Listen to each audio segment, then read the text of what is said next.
प्रणब पांड्या जो अपने को स्वघोषित तथा कथित गायत्री परिवार गायत्री पीठ का अपने को मुखिया बताता है, जो रेप का मुलजिम है, उस रेप केस में पीड़िता के 164 के बयान रिकॉर्ड किए। कल मैंने यहीं हरिद्वार कोर्ट में एप्लीकेशन मूव की थी, जिसमें मांग की थी कि पीड़िता के जब 164 के बयान हों तो वीडियो रिकॉर्डिंग हो। फिर कोर्ट ने कल मेरी एप्लीकेशन अलाउ कर दी थी। आज पूरा सेटअप बनाया, दिखा दिया कि इस तरह से होगा पूरा।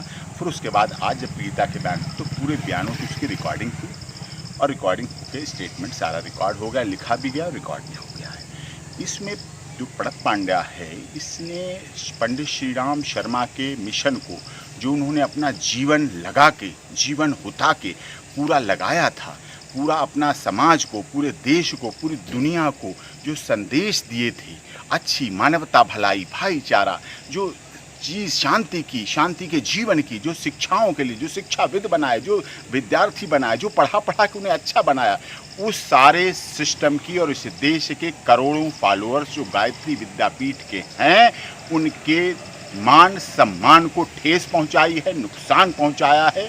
और इन्होंने इस तरह से ऐसा करके पूरे देश में जो शिक्षकों के प्रति, गुरुओं के प्रति, धार्मिक संस्थाओं के प्रति, धर्म के लोगों के प्रति जो आस्था है, विश्वास है, जो जग रहा था, जो बढ़ रहा था, उसको तोड़ने का काम किया है। पूरी तरह से उनको नष्ट नाबूद किया है। एक बच्ची, 14 साल की बच्ची, जब उनके पास यहाँ पढ़ने और अपना भविष्य बनाने के लिए आई, आपने उसका भविष्य पूरी तरह से बर्बाद कर दिया। 3 बार उसके साथ जबरदस्ती बलात्कार हुआ। इस तरह से घटना को दबाने के लिए उसे धमकी दी गई। आज भी जब यहाँ बयान के लिए वो आई है लड़की, तो उसके बड़े फादर, क्योंकि उसके फादर जीवित नहीं है, ताऊ और बड़े सगे भाई को किडनैप करा के इन्होंने कहीं बंदिश बना के रखा है, कहीं रोक के रखा है, दबाव लड़ने के। लेकिन सच कितना भी परेशान हो जाए, सच पराजित नहीं होगा, सत्य परेशान हो सकता है और ये इस केस में सामने आएगी बात। हाँ, मैं मानता हूँ प्रणब पांड्या के पास धनबल है, जनबल है, बाहुबल है, लोगों का, इस देश के करोड़ों लोगों का पैसा इस जो विद्यापीठ है, गायत्री विद्यापीठ, इसमें लगाया है। लोगों ने पैसा दिया है क्योंकि हरिद्वार है, हरि की भूमि है, हरि का द्वार है।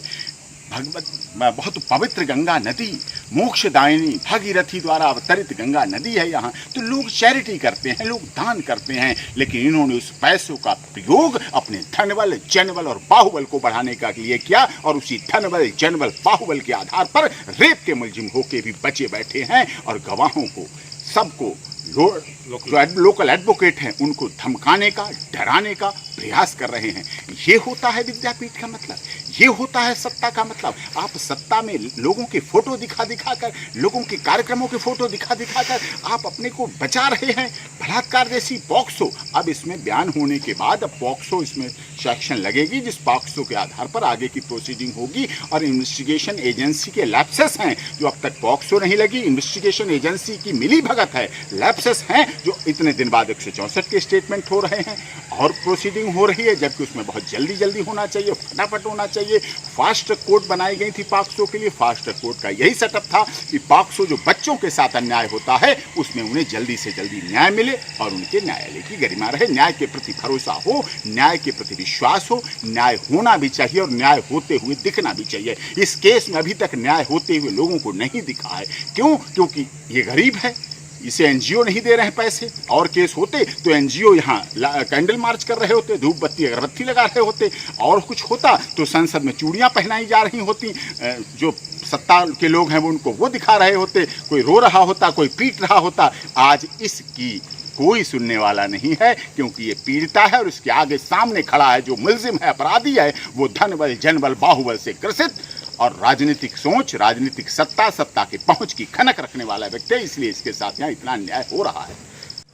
और आज कल भी मेडिकल हुआ था पीड़िता का यहाँ के गवर्नमेंट हॉस्पिटल में, आज और मेडिकल हो रहा है।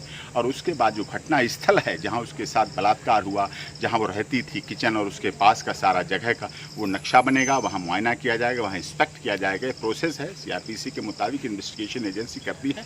और वो है, मैं आशा करता हूँ कि उत्तरांचल की पुलिस अपनी गरिमा को संभालते हुए, बिना भय, जो उन्होंने शपथ लेते समय कहते हैं, बिना भय के, किसी डर के, किसी दबाव के निष्पक्ष होकर कार्रवाई करेंगे। आज ये केस इसका उदाहरण बनेगा कि क्या उत्तरांचल पुलिस पूरी गरिमा के साथ निष्पक्ष जांच कर पाती है या नहीं।